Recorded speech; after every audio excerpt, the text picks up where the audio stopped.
Hello' বন্ধুসকল, তো অসমীয়া বৰ্ণবোৰক আমি ইংৰাজী প্ৰনাউন্সিয়েশ্যন কেনেকৈ কৰিম এই বিষয়ে আমি আগৰ ভিডিঅ'টোত আলোচনা কৰিছোঁ।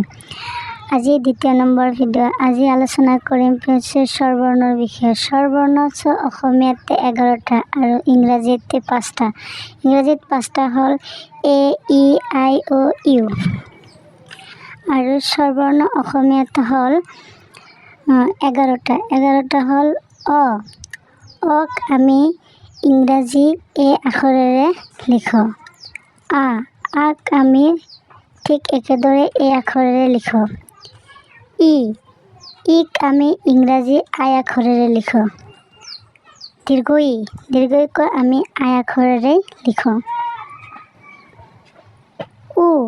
উক আমি ইউ আখৰেৰে লিখোঁ। ওক আমি ইউ আখৰেৰে লিখোঁ। হুঁচৰিক আমি আৰ আই বা আৰ ডাবল ই আখৰেৰে লিখোঁ।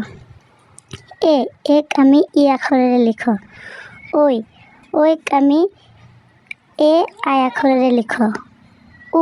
ওক আমি অ আখৰেৰে লিখোঁ আৰু ওক আমি এ ইউ বা অ ইউ আখৰেৰে লিখোঁ।